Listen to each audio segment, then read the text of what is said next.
10 mga free solo climbers na nahulog at nahuli sa kamera. Ang free solo climbing ay isang uri ng pag-akyat sa matataas na bangin o pader nang walang anumang gamit na safety gears tulad ng lubid, harness o ibang kagamitan. Tanging sariling lakas ng katawan, balanse at tiwala sa sarili ang ginagamit ng climber upang maabot ang tuktok. At dahil walang proteksyon laban sa pagkahulog, ang sport na ito ay itinuturing na isa sa pinakamapanganib na uri ng climbing. Kailangan nito ng matinding disiplina, pisikal na kakayahan at mental stability upang malampasan ang mga hamon ng bawat pag-akyat. Kaya naman sa video na ito ay kikilalanin natin ang 10 mga climbers na namatay sa larangang ito. Kaya naman simulan na natin. Number 1, John Bakar. Si John Bakar ay isa sa pinakakilalang free solo climber noong 1970s at 1980s. Ang free solo climbing ay pag-akyat sa mga matataas na bato ng walang lubid o anumang proteksyon. Ang ganitong klase ng pag-akyat ay nangangailangan ng matinding tapang at husay dahil ang maliit na pagkakamali ay maaaring magdulot ng kamatayan. Kilala si Bakar dahil sa kanyang disiplina at galing sa larangang ito. Ngunit sa kabila ng kanyang tagumpay ay isang trahedya ang naganap na nagtapos sa kanyang kwento. Ipinanganak si John Bakar noong 1957 sa Los Angeles, California. Bata pa lang siya ay mahilig na siya sa sports, lalo na sa gymnastics. Nang madiskubre niya ang pag-akyat ay agad niyang piniling gawing sentro ng kanyang buhay ito. Sa edad na 21 ay naging tanyag siya sa Yosemite National Park kung saan nilikha niya ang mga sikat na climbing routes tulad ng Midnight Lightning at the Bacharierian. Ang mga rutang ito ay mahirap at mapanganib, ngunit nagawa niyang lampasan ang mga ito dahil sa kanyang husay. Para kay Bakar, hindi lang basta sport ang free solo climbing. Ito ay paraan ng pagpapakita ng tapang at kakayahan. Sinasabi niya noon, kung hindi ka handang mamatay, huwag mo itong gawin. Dahil sa kanyang dedikasyon ay maraming climber ang humanga at nagsilbing inspirasyon niya. Pero alam ng lahat na napakapanganib ng larangang ito kahit pa para sa isang dalubhasa tulad ni Bakar. At noong July 5, 2009 ay natagpuan si Bakar na walang buhay sa ilalim ng dike wall sa Mammoth Lakes, California. Ito ay isa sa mga lugar na madalas niyang puntahan para mag-practice. Ayon sa mga ulat, nahulog siya mula sa mataas na bahagi ng bato matapos magkamali sa kanyang pag-akyat. Siya ay 52 years old nang mangyari ang trahedya. Samantala, bago ang aksidente ay sinasabing nagkaroon siya ng operasyon sa likod na maaaring nakaapekto sa kanyang kakayahang umakyat. Posibleng ito ang dahilan ng kanyang pagbagsak. Ang pagkamatay niya ay ikinalungkot ng mga climber communities. Naging paalala ito sa lahat ng panganib na dala ng free solo climbing, gaano man kagaling ang umaakyat. Number 2, Derek Hersey. Si Derek Hersey ay isa sa mga pinakakilalang free solo climber sa mundo. Ipinanganak siya noong 1956 sa Manchester, England at kilala bilang isang payat, masayahin at walang takot na tao. Nang lumipat siya sa Amerika noong 1980s, ay sinimulan niyang tuklasin ng mga matataas na bato at bundok ng Yosemite Valley at El Dorado Canyon. Si Hersey ay hindi ordinaryong climber. Hindi niya pinili ang tradisyonal na sport climbing na may kasamang lubid at proteksyon. Mas gusto niya ang free solo dahil para sa kanya, ang pag-akyat ay hindi lang physical activity, kundi isang paraan para maramdaman ang tunay na kalayaan. Ilan sa mga sikat na ruta na kanyang naakyat ay ang The Naked Edge sa El Dorado Canyon, Colorado, na isang napakatarik at mapanganib na daanan na kayang akyatin ng iilan lamang. Subalit noong May 28, 1993 ay naganap ang trahedya na nagtapos sa kanyang buhay. Nagpa siya si Hersey na akyatin ng Steck Salate Route sa Angel's Landing, Zion National Park, Utah. Gaya ng dati, wala siyang dalang anumang proteksyon. Ngunit dahil sa madulas na kondisyon ng bato dulot ng ulan noong mga nakaraang araw ay nadulas siya at nahulog. Natagpuan ang kanyang katawan sa ibaba ng ruta. Walang nakasaksi sa pangyayari, ngunit malinaw na isang maliit na pagkakamali ang naging sanhi ng kanyang pagbagsak. Si Derek Hersey ay palaging naniniwala na ang buhay ay dapat isabuhay ng malaya at walang takot. Ngunit ang sobrang tiwala sa sarili at ang pagpapabaya sa kaligtasan ay naging dahilan ng trahedya. Ang kanyang pagkamatay ay nagpaalala sa marami tungkol sa mga panganib ng free solo climbing. Ngunit sa kabila ng trahedya, ay nananatili siyang inspirasyon sa maraming climbers. Siya ay naging simbolo ng tapang at determinasyon. Ngunit ang kanyang kwento ay paalala rin na kahit gaano tayo kagaling, mahalaga pa rin ang paghahanda at pag-iingat. At hanggang ngayon ang kanyang buhay at kamatayan ay nagbibigay ng mahalagang aral sa lahat na humaharap sa matinding hamon ng kalikasan. Number 3, Jimmy Jewell. Si Jimmy Jewell ay isang tanyag na free solo climber noong 1980s. Kilala siya sa pagiging walang takot at sa pag-akyat sa matatarik na bato ng walang lubid o anumang safety gear. Lumaki siya sa England at Wales kung saan nahubog ang kanyang hilig sa pag-akyat. Sa murang edad ay naging magaling na siya sa larangang ito, ngunit pinili niyang umakyat ng mag-isa at umaasa lamang sa sariling lakas, balanse at tapang.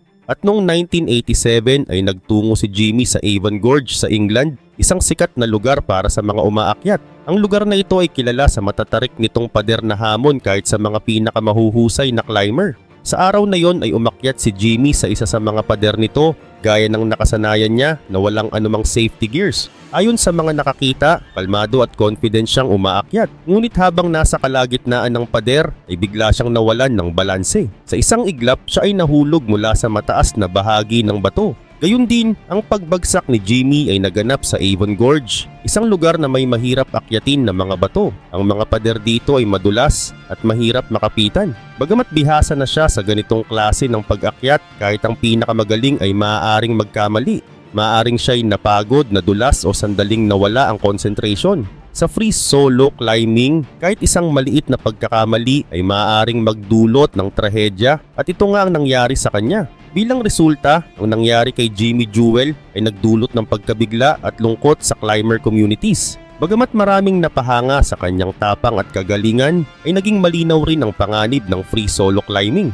Maraming climber ang nag-isip ng mas seryoso tungkol sa kahalagahan ng kaligtasan matapos ang trahedyang ito. Pero sa kabila nito ay nanatili siyang inspirasyon para sa maraming tao dahil sa kanyang dedikasyon sa pag-abot ng kanyang pangarap. Ang kwento ni Jimmy Jewell ay hindi lang tungkol sa tapang, kundi paalala rin kung gaano kahalaga ang kaligtasan. Pinakita niya na ang passion ay maaaring magdala ng tagumpay, ngunit kailangan ding mag-ingat sa mga delikado nitong aspeto. Hanggang ngayon ang pangalan niya ay bahagi ng kasaysayan ng climbing, isang simbolo ng lakas ng loob at ang delikado nitong hangganan. Number 4, Michael Reardon. Si Michael Reardon ay isa sa mga kilalang free solo climbers noong 2000s. Kilala siya sa kakaibang paraan ng pag-akyat ng matataas na bato na walang gamit na lubid o proteksyon. Ipinanganak siya noong July 1, 1965 sa California, USA. At bata pa lang ay mahilig na siya sa kalikasan at pakikipagsapalaran. Para sa kanya, ang bawat pag-akyat ay isang pagkakataon para ipakita ang tapang at maramdaman ang kalayaan. Isa sa mga pinakadakilang tagumpay ni Michael ay nang maakyat niya ang higit 280 na ruta sa Joshua Tree National Park sa loob lamang ng isang araw noong 2005. Ang gawaing ito ay nagpakita ng kanyang kasanayan, tiyaga at determinasyon. Kilala rin siya sa pagiging kalmado kahit nasa panganib at sa kanyang inspirasyong ibahagi ang kanyang mga karanasan sa pamamagitan ng kwento at documentary. Para sa kanya, ang pag-akyat ay hindi lamang tungkol sa pag-abot sa tuktok kundi sa bawat hakbang ng paglalakbay. Ngunit ang buhay ng isang free solo climber ay puno ng panganib. At noong July 13, 2007 ay isang malagim na trahedya ang nangyari sa Valentia Island sa Ireland. Matapos maakyat ang isang matarik na bangin, si Michael ay tinangay ng isang malaking wave habang pababa. Sa kabila ng masusing paghahanap ay hindi na natagpuan ang kanyang katawan. Ang insidenteng ito ay nagdulot ng matinding lungkot sa kanyang pamilya at mga tagahanga sa buong mundo.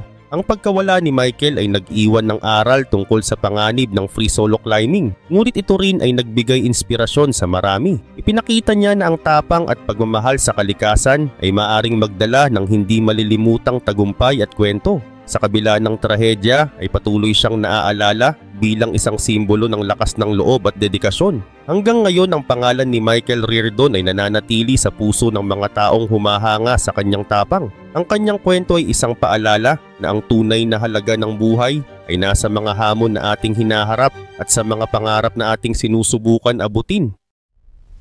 Number 5, Dan Osman. Si Dan Osman ay isa sa mga pinakakilalang climbers noong 1990s. Ipinanganak siya noong 1963 sa California, USA at mula pagkabata ay nahilig na siya sa mga outdoor activities tulad ng hiking at rock climbing. Naging tanyag siya dahil sa kakaibang style ng pag-akyat na tinatawag na free solo climbing.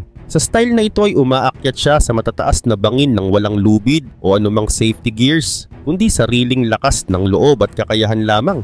Bukod sa free solo climbing, si Dan ay kilala rin sa isang kakaibang extreme sport na siya mismo ang bumuo, ang controlled freefall. Sa sport na ito ay tumatalon siya mula sa matataas na lugar habang nakakabit sa isang lubid. Ginagamit niya ito para kontrolin ang kanyang bilis habang bumabagsak. Para kay Dan, ang sport na ito ay isang pagpapakita ng kalayaan at tapang. Pero para sa iba, ito ay delikado at parang pagsubok sa sariling buhay. At noong November 23, 1998 ay isang malagim na trahedya ang naganap. Muli siyang nagtungo sa Lover's Leap na isang matarik na bangin sa El Dorado County, California na madalas niyang puntahan para sa kanyang mga stunt.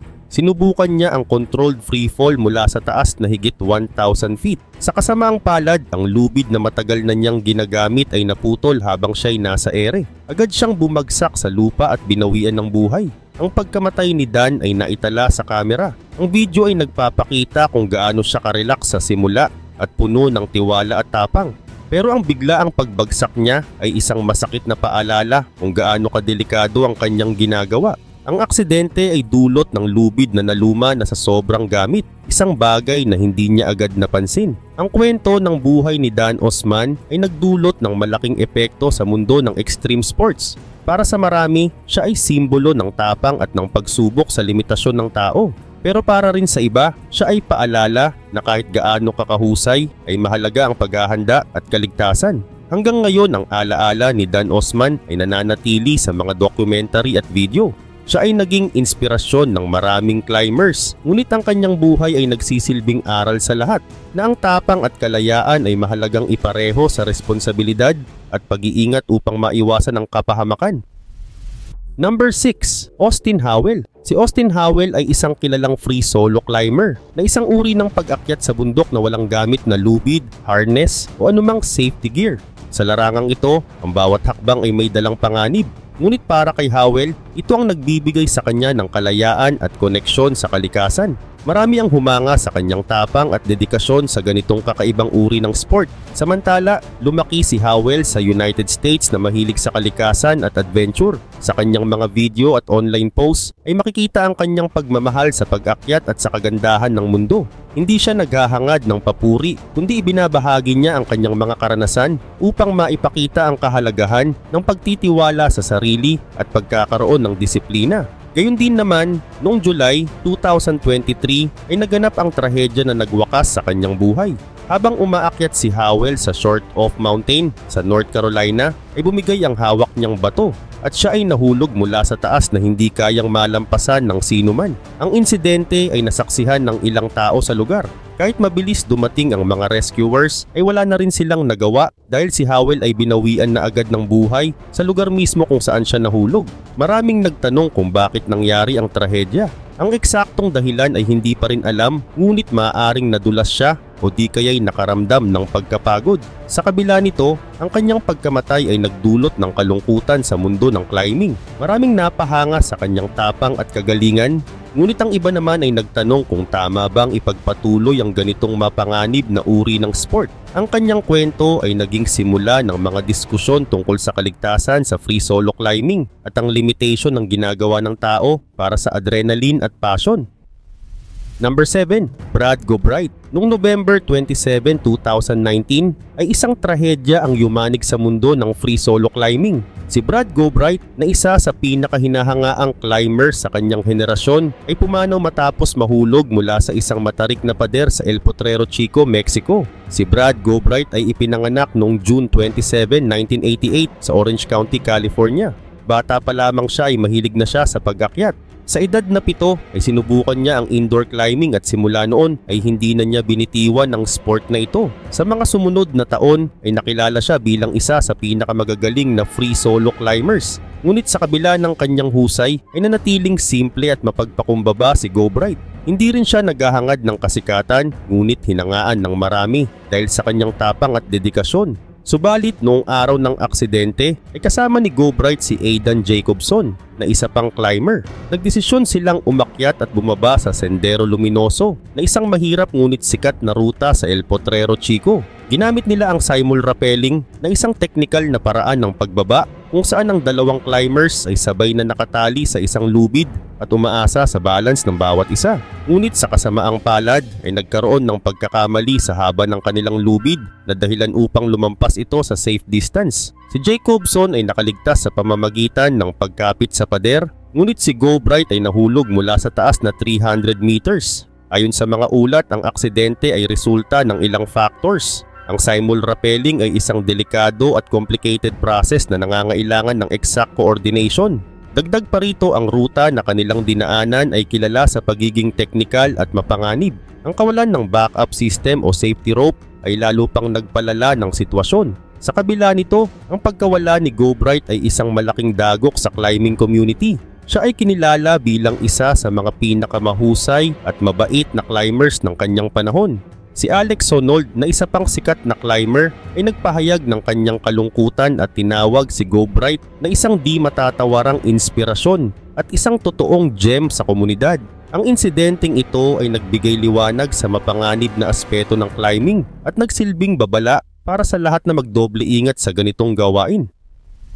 Number 8, Marc-André Leclerc. Ipinanganak si Marc-André Leclerc noong October 10, 1992 sa Agassiz, British Columbia na isang tahimik na bayan sa Canada. Bata pa lamang ay ramdam na sa kanya ang hilig sa kalikasan at pakikipagsapalaran. Palagi siyang umaakyat sa mga puno at pader, bagay na naging simula ng kanyang pagkahumaling sa bundok. Nang mabigyan siya ng libro tungkol sa mountaineering noong siya'y 9 years old, ay mas lalo siyang naakit sa idea ng free solo climbing.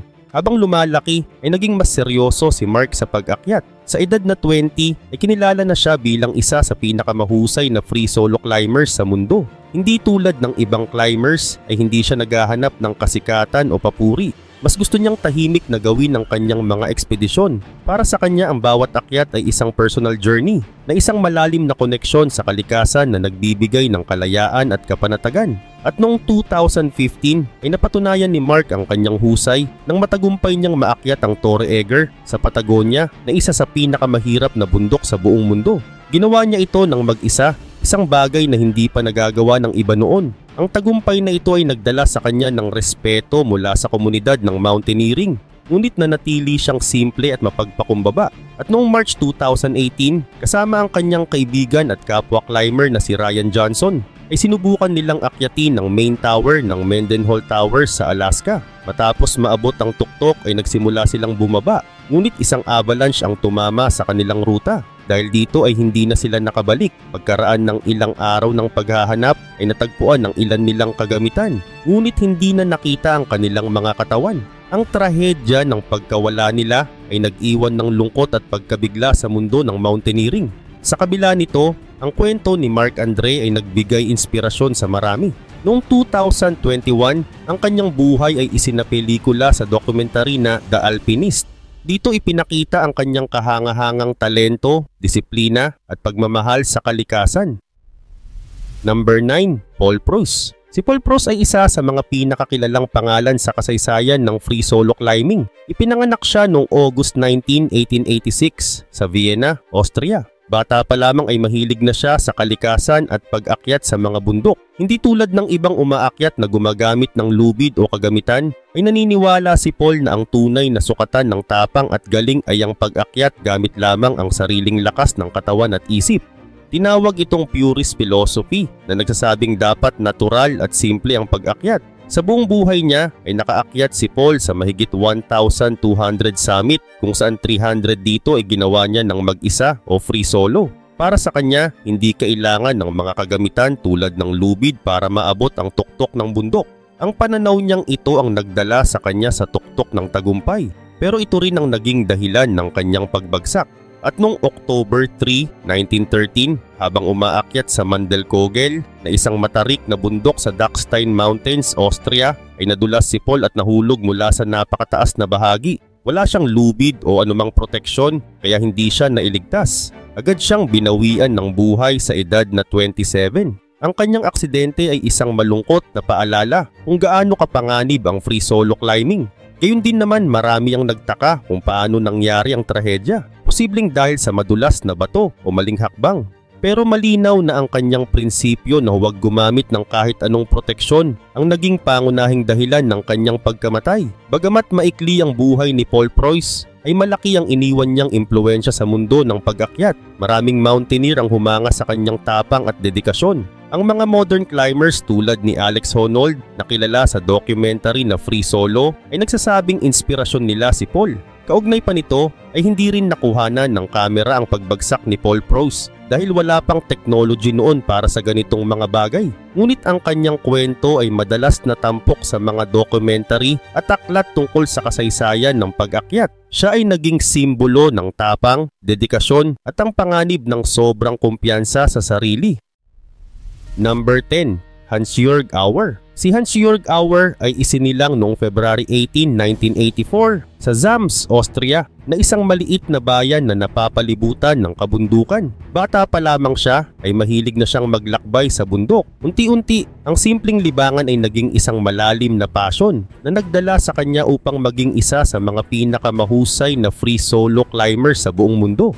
Samantala, noong 2007 ay naging sikat si Hans-Jörg nang magawa niyang akyatin ng fish route sa Marmolada sa Dolomites, Italy. Ito ay isa sa mga pinakamahirap na ruta sa mundo, ngunit nagawa niya ito ng mag-isa gamit lamang ang kanyang sariling lakas at tapang. Ang tagumpay niyang ito ay naging daan upang makilala siya hindi lang sa Europe kundi sa buong mundo ng climbing.